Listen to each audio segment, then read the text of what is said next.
Good morning, my name is Dr. Johan Tom. I am the Program Coordinator for Fine Arts at the School of the Arts, University of Pretoria.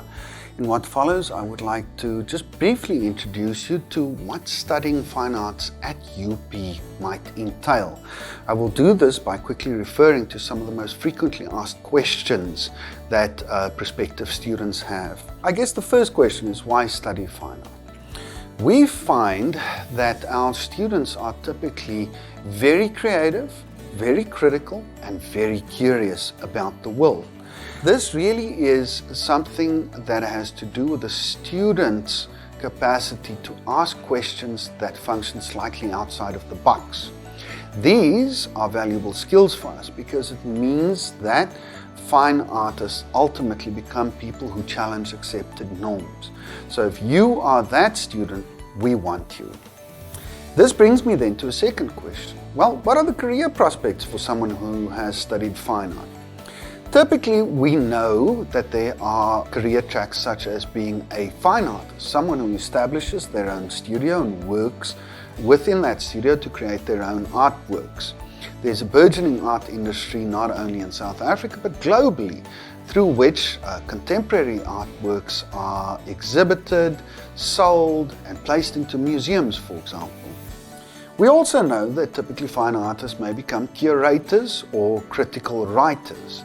Artists are well suited to these roles because they care about artworks, but they also understand what it takes to make an artwork.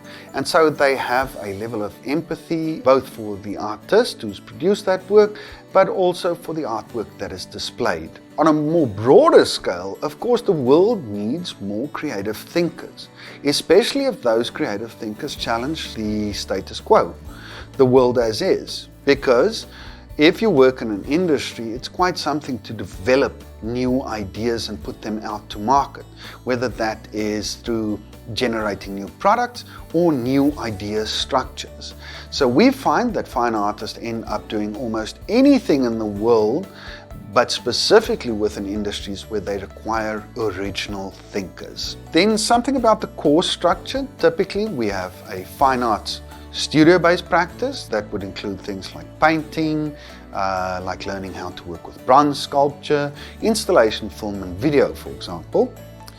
We also have a subject called Visual Information Technology. This subject is actually specifically focused on helping students integrate their artistic skills in real-world applications.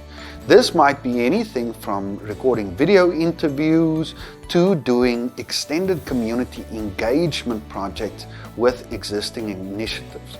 For example, we are very proud that our students have worked with a number of prisons and a number of community centers in Pretoria to help improve the lives of ordinary South Africans through creative artistic intervention.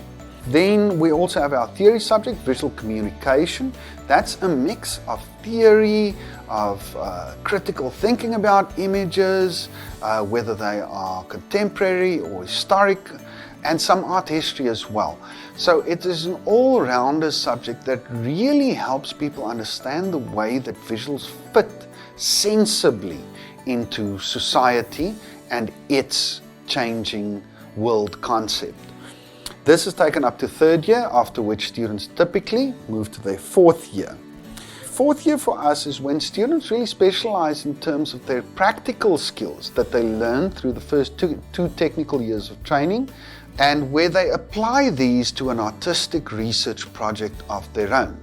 Students typically define their own unique voice in that fourth year by saying, I am this person, I like this medium or these different approaches, and I think that this is important enough for me to make a large body of artworks about this and show it to the world. Typically that is accompanied by a critical text where students really write about these ideas and get to grips with them. The days are gone that fine arts is just a 4-year degree or even just terminates at a master's. So you can take your study and your research project all the way up to a PhD in fine arts level, which we also offer here at UP. Finally, there's the question, why study fine arts at the University of Pretoria? UP is a small, student-focused fine arts department. This means that we really get time to communicate with each and every student about their unique voice and ideas about not only their work but also the world. For us, it's vitally important to maintain close contact with students and to help guide them through the process of developing their own vision of the world. That said, we are also happy to be based at the University of Pretoria's campus, where we have one of the largest sculpture collections in South Africa, large archives, a number of different contemporary and historic collections that students can access immediately while they are studying. This means they do not have to go and look everywhere else for contemporary art, but they can be exposed to it on campus. This is especially true of the newly opened Javits Center that students have regular access to as part of their studies. Also included with that is our student gallery, where students can put up their own exhibitions and be exposed to the day-to-day workings of fine art. Finally, we are happy that all our staff members are active participants in the national and international art world. These might include international figures such as Diane Victor, Angus Taylor, Usha Seegerum, and we've even had internationally acclaimed visitors such as Professor Olo Gwebe and author Tai Selassie come and speak to our students. Hopefully this all gives you some idea of what studying fine arts at UP is like. And we look forward to seeing you soon. Thank you.